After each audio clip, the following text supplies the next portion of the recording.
우리 몸의 상체와 하체가 마치 서로 다른 세상처럼 완전히 분리되는 현상, 바로 상열하한에 대해 이야기해 보겠습니다. 이것은 단순히 위는 덥고 아래는 춥다는 표면적인 증상을 넘어서는 문제입니다. 우리 몸의 근본적인 순환 시스템, 말하자면 생명의 고리가 끊어진 상태를 의미하죠. 오늘 이 시간에는 상열한의 원리가 정확히 무엇인지, 또 어떤 증상으로 나타나는지, 그리고 이 끊어진 순환의 고리를 어떻게 다시 연결할 수 있는지 깊이 있게 분석해 보겠습니다. 자, 복잡한 이론에 들어가기 전에 오늘 분석 전체를 꿰뚫는 가장 중요하고 명확한 기준을 먼저 말씀드리겠습니다. 그것은 바로 여러분의 손으로 직접 만져보는 이마와 발의 온도 차이입니다. 앞으로 설명드릴 모든 원인과 증상, 그리고 해결책은 결국 이 하나의 현상으로 귀결되고 또 이 현상을 통해 설명됩니다. 이마는 뜨겁고 발은 차가운 상태, 이것이 바로 상열하한을 판단하는 절대적인 핵심 지표입니다. 건강한 몸, 그러니까 순환이 아주 잘 되는 몸은 머리는 시원하고 발은 따뜻한, 이른바 두한 조결의 상태를 유지합니다. 이게 바로 생명활동의 가장 이상적인 균형 상태라고 할 수 있죠. 하지만 순환의 고리가 딱 끊어지는 순간 정반대의 현상이 나타납니다. 이마는 불이 난 것처럼 뜨거워지고 발은 얼음장처럼 차가워지는 겁니다. 인체의 위와 아래가 완전히 다른 환경이 되어버리는 것. 이것이 바로 우리가 오늘 다룰 순환 반절의 본질입니다. 그렇다면 도대체 왜 이런 비정상적인 온도 차이가 생기는 걸까요? 그 근본적인 원인은 우리 몸의 중심 엔진인 심장의 뜨거운 열, 즉 심화가 원래 가야 할 길을 잃고 상체에 갇혀버렸기 때문입니다.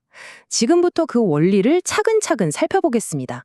원래 심장에서 만들어진 뜨거운 양기는 아래로 내려가서 복부와 하체를 따뜻하게 데워주는 역할을 합니다. 그런데 그 핵심 통로인 중촉, 즉 우리 몸의 중간 지점, 명치 아래부터 배꼽 위까지 영역에 문제가 생기면 그 길이 막혀버립니다.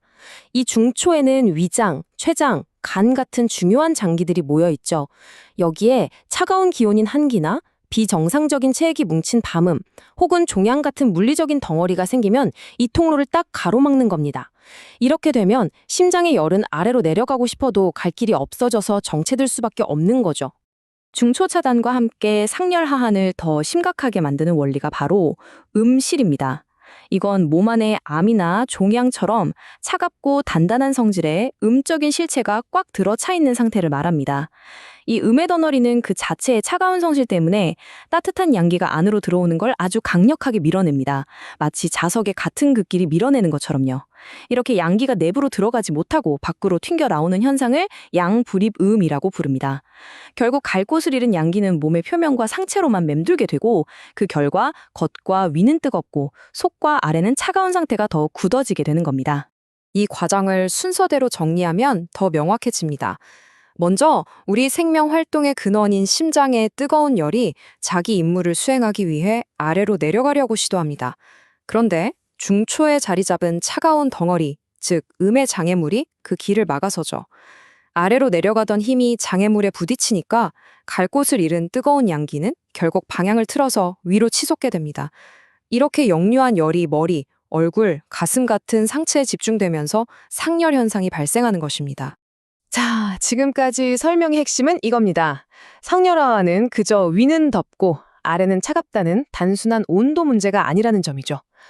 그 본질은 우리 몸의 중심 통로인 중초가 막혀서 심장의 생명 에너지가 하체로 전달되지 못하고 상체에 고립되어 버린 명백한 순환의 단절 상태라는 것입니다.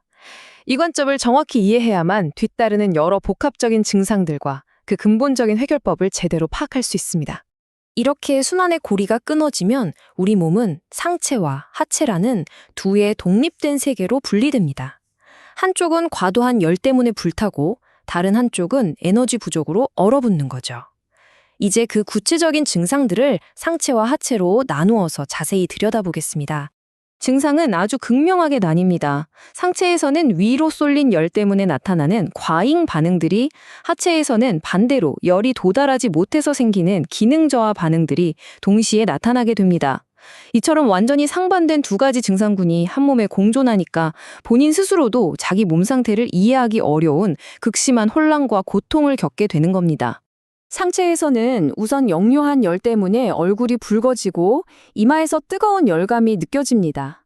이 열이 입안의 수분을 말려버리니 극심한 갈증이 생기고 몸속은 차가운데도 자꾸만 찬물을 찾게 만들죠. 또 심장의 열은 정신활동과도 깊이 연관되는데 이 열이 안정되지 못하고 머리에 둥둥 떠 있으니 밤에 깊은 잠을 이룰 수가 없는 불면증이 생깁니다. 특히 간과 담의 경락이 활발해지는 밤 12시에서 3시 사이에 잠이 깨는 경우가 아주 많습니다. 열의 압력이 너무 높아지면 상체에 약한 혈관이 터져서 코피가 나거나 잇몸에서 피가 나기도 합니다. 반면에 심장에 열을 공급받지 못하는 하체는 완전히 다른 세상이 펼쳐집니다. 심장에서 가장 먼 곳인 발은 계절과 상관없이 늘 얼음장처럼 차갑고요. 소장과 대장이 차가워지니 소화 기능이 떨어져서 대변이 묽어지거나 설사를 자주 하게 됩니다. 몸의 수분을 증발시킬 열이 부족하니까 소변은 색이 없이 맑고 양이 많아지는 소변 청장 현상이 나타납니다. 아랫배는 항상 차갑게 느껴지고 여성의 경우에는 이 때문에 생리통이 심해지거나 생리혈에 덩어리가 섞여 나올 수도 있습니다. 이렇게 복잡하게 얽혀있는 상열하란의 상태는 놀랍게도 아주 간단하고 직접적인 방법으로 진단할 수 있습니다. 복잡한 기계가 아니라 우리의 감각과 관찰을 통해서 몸이 보내는 불균형의 신호를 직접 찾아내는 것이죠. 가장 중요하고 기본이 되는 진단법은 바로 촉진, 즉 이마와 발을 직접 만져보는 겁니다. 정상이라면 이마가 시원하고 발이 따뜻하지만 상열화한 상태는 이마가 뜨겁고 발이 차갑습니다. 다음으로 맥을 짚어보면 양기가 뿌리 없이 표면에만 떠있기 때문에 겉으로는 크고 빠르게 뛰는 듯한 홍대맥이 느껴지지만 깊이 눌러보면 속이 텅 빈 느낌을 줍니다. 혹은 양기가 이미 많이 소모된 경우에는 아주 가늘고 약한 세맥이 나타나기도 합니다. 혀를 보는 설진에서는 하체의 냉기를 반영하는 혀뿌리 쪽에 하얀 설태, 즉 백태가 두껍게 익혀 있고 상체의 열을 반영하는 혀끝은 붉거나 노란 설태, 즉 황태가 관찰됩니다. 자, 이 부분을 놓치면 다음 내용이 연결되지 않습니다. 지금까지 원인 증상 진단을 길게 설명한 이유는 딱 하나입니다. 모든 해결책이 인화기원이라는 단 하나의 목표를 향하고 있다는 걸 이해하기 위해서입니다. 인화기원이란 위로 제멋대로 떠오른 불을 강제로 끌어내려서 본래 있어야 할 자리, 즉 하체 근원으로 되돌린다는 뜻입니다. 여기서 핵심은 상체의 열을 끄거나 없애는 게 아니라 그 열을 아래로 잘 유도해서 끊어진 순환을 다시 회복시키는 것이라는 점입니다. 그럼 이제 이 끊어진 순환의 고리를 다시 연결하는 구체적인 방법들을 알아보겠습니다. 지금부터 설명할 모든 방법들은 앞에서 강조했던 인화귀원이라는 큰 원칙을 실현하기 위한 각기 다른 접근법이라고 보시면 됩니다. 치료의 핵심 원리인 인화귀원을 다시 한번 명확히 해야겠습니다. 상체에 떠있는 이 불은 없애야 할 병적인 존재가 아닙니다. 제자리를 잃었을 뿐 우리 몸에 아주 소중한 생명 에너지, 즉 양기입니다. 따라서 치료의 목표는 이 불을 끄는 게 절대로 아닙니다. 오히려 이 소중한 에너지를 아래로 잘 이끌어서 차갑게 식어버린 하체를 데우고 전신의 순환을 정상으로 되돌리는 데 있습니다. 이 관점의 전환이 모든 회복요법의 첫걸음입니다.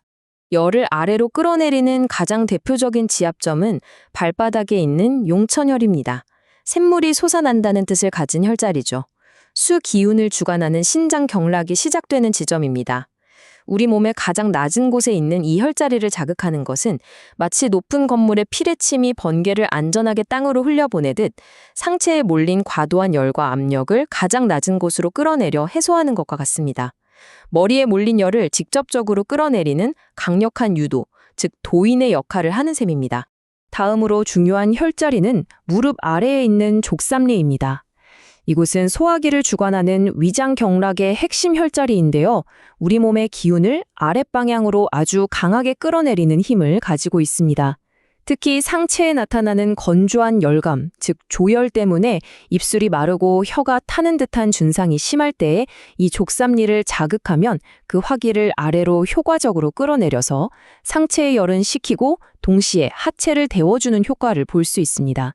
위에서 열을 아래로 끌어내렸다면 그 열을 안정적으로 담아둘 그릇이 필요하겠죠? 그 역할을 하는 곳이 바로 배꼽 아래의 관원혈, 우리가 흔히 말하는 단전입니다. 이곳이 바로 심장의 열이 원래 내려와서 모여야 할 최종 목적지입니다. 상열하하는 심장의 열이 이곳까지 도달하지 못해서 생기는 문제니까요. 따라서 이 부위를 부드럽게 지압하거나 호흡할 때 의식을 이곳에 집중하면 위에서 내려온 화기를 효과적으로 붙잡아서 소장을 데우고 하체 전체에 온기를 퍼뜨릴 수 있습니다. 그런데 여기서 일반적인 상식과 정반대되는 아주 특별한 방법이 하나 있습니다. 보통 발이 차가우면 따뜻한 물에 조격을 해야 한다고 생각하잖아요. 그런데 상열한 상태에서는 오히려 찬물 조격이 권장됩니다. 왜 상식과 반대로 차가운 자극을 주어야 하는 걸까요? 그 원리는 우리 몸의 반동 작용을 이용하는 겁니다. 먼저 발을 차가운 물에 담가서 일부러 강한 냉자극을 줍니다. 그러면 우리 몸의 중앙 통제 시스템인 심장은 말초 조직이 위험하다고 판단하고 비상 신호를 보내죠. 심장은 발을 보호하기 위해 본능적으로 가장 뜨거운 피를 가장 빠른 속도로 발끝까지 쫙 내려보냅니다. 바로 이 과정에서 상체에 갇혀있던 뜨거운 열이 하체로 강제적으로 이동하게 되고 이를 통해 막혔던 순환의 통로가 일시적으로 열리게 되는 원리입니다. 생활 속 식이요법 역시 순환 회복에 아주 중요합니다. 몸을 더 차갑게 만들고 중초의 순환을 방해하는 음식은 반드시 피해야 합니다. 특히 우유, 설탕, 밀가루처럼 몸속에서 담음을 유발하는 음식, 그리고 성질 자체가 차가운 과일이나 회, 샐러드 같은 생냉식은 하체를 더욱 차갑게 만들어서 증상을 악화시키죠. 반대로 따뜻한 성질을 가진 음식, 소화가 잘 되는 쌀밥과 익힌 채소, 그리고 몸을 데워주는 생강이나 대추 같은 것들을 섭취해서 중초의 기운을 보호하고 하체의 온기를 유지하는 것이 좋습니다. 결국 모든 것을 종합했을 때 판단 기준은 다시 처음으로 돌아갑니다. 바로 여러분의 손으로 직접 확인하는 이마와 발의 온도입니다. 이 단순한 지표야말로 우리 몸의 순환고리가 제대로 연결되어 있는지 혹은 끊어졌는지를 알려주는 가장 정직한 신호입니다. 순환의 고리가 끊어지면 상체는 이유 없는 열로 불타고 하체는 에너지 고갈로 얼어붙게 됩니다. 따라서 모든 노력의 궁극적인 핵심은 어떤 방법을 쓰든 이 끊어진 고리를 다시 견고하게 연결해서 심장의 열이 온몸을 막힘없이 순환하게 만드는 것, 바로 그것입니다.